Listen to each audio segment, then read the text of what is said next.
گرمی کی شدت، بجلی کی غیر اعلانیہ بندش اور عوام کی بے بسی، کراچی ایک بار پھر شدید گرمی کی لپیٹ میں ہے، مگر لوڈ شیڈنگ کا عذاب ختم ہونے کا نام نہیں لے رہا۔ سندھ اسمبلی کی انرجی کمیٹی نے گزشتہ ہفتے کے الیکٹرک کو ہدایت کی ہے کہ وہ لوڈ شیڈنگ کا باقاعدہ شیڈیول فراہم کرے، مگر اب تک کوئی واضح بہتری سامنے نہیں آئی۔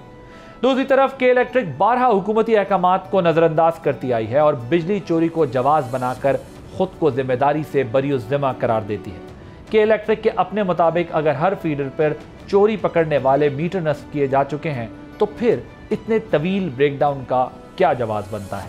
یہ معاملہ صرف ٹیکنیکل خرابیوں یا لائن لاسز کا نہیں بلکہ جواب دہی کے شدید فقدان کا بھی ہے۔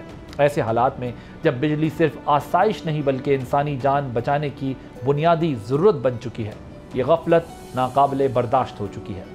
کیا واقعی کے الیکٹرک کی ترجیحات میں صارفین کا مفاد شامل ہے یا پھر یہ اپنی ناکامیوں پر پردہ ڈالنے کی ایک اور کوشش ہے؟ کے الیکٹرک کے متاثرین کی دہائی پر نیپرا کو بھی خیال آ گیا۔ گزشتہ ماہ نیپرا نے کے الیکٹرک کو ایک خط لکھا جس میں یہاں تک کہا گیا کہ کے کی کارکردگی ملک میں پرائیویٹائزیشن کے مستقبل کے لیے تشویشناک ہے۔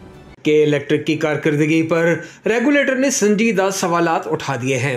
نیپرا کی جانب سے مئی کے آخری اشرے میں کے الیکٹرک کو خط لکھا گیا جس میں کے الیکٹرک کی کارکردگی کو نجکاری کے مستقبل کے لیے تشویشناک قرار دیا گیا۔ نیپرا نے لکھا کہ کے الیکٹرک کی نجکاری کے بنیادی مقاصد میں سے ایک یہ تھا کہ کارکردگی میں نمایاں بہتری لائی جائے گی اور صارفین کو قابل اعتماد بلا تعطل بجلی کی فراہمی یقینی بنائی جائے گی، لیکن کے الیکٹرک کی کارکردگی میں مسلسل گراوٹ کا رجحان ہے جو نجکاری کے مقصد کے خلاف ہے، جس سے کے الیکٹرک کی اپنی ذمہ داریوں کو پورا کرنے کی صلاحیت اور عزم پر سنجیدہ سوالات اٹھ گئے ہیں۔ خط میں یہ بھی واضح کیا گیا کہ وقت گزرنے کے ساتھ کے الیکٹرک کا اینٹی ڈی سی نظام سے خریدی گئی بجلی پر انحصار بڑھا ہے جو اس کی پیداوار کے اپنے ذرائع کی نسبت نمایاں طور پر سستی ہے، جس کی وجہ سے کے الیکٹرک کے مجموعی ایندھن کے خرچ میں نمایاں کمی آئی ہے۔ تاہم لاگت میں اس کمی کے باوجود کے الیکٹرک نے اس فائدے کو صارفین تک منتقل نہیں کیا، خاص طور پر صارفین کو تعطل کے بغیر بجلی کی فراہمی جاری رکھنے میں ناکام ثابت ہوئی ہے، جس سے کہ الیکٹرک کی ناقص آپریشنل اور اسٹریٹجک کارکردگی ظاہر ہوتی ہے۔ اس طرح کے سوالات قومی اسمبلی اور سندھ اسمبلی کی پارلیمانی کمیٹیاں پوچھ رہی ہیں۔ گزشتہ ماہ کے آخری ہفتے میں کے الیکٹرک کے سی ای او قومی اسمبلی کی قائمہ کمیٹی میں پیش ہوئے، جہاں ان کی ایک کمیٹی رکن سے تلخ کلامی ہوئی جس پر ان کے خلاف تحریک استحقاق پیش کرنے کا اعلان کیا گیا۔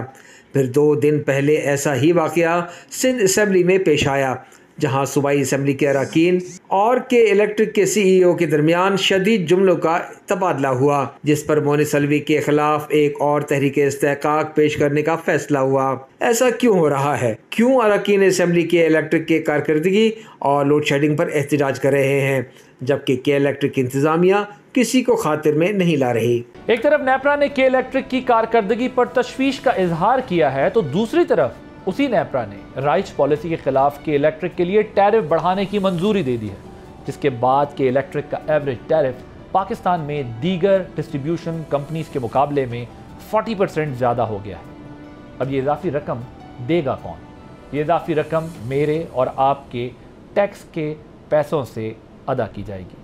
جی ہاں، میں اور آپ ایک نجی کمپنی کی ناقص کارکردگی کو سبسڈائز کریں گے۔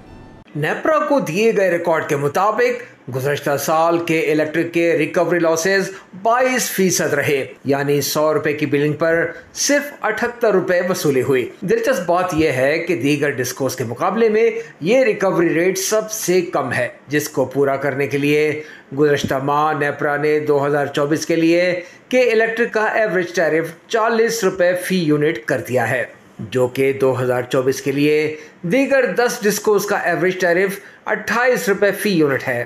ڈسکوز کے اوسط ٹیرف اور کے الیکٹرک کے منظور شدہ زیادہ ٹیرف کے درمیان جو فرق پیدا ہوتا ہے وہ براہ راست وفاقی بجٹ کے ذریعے ٹیرف ڈیفرنشل سبسڈی کی شکل میں ٹیکس دہندگان پر منتقل کر دیا جاتا ہے۔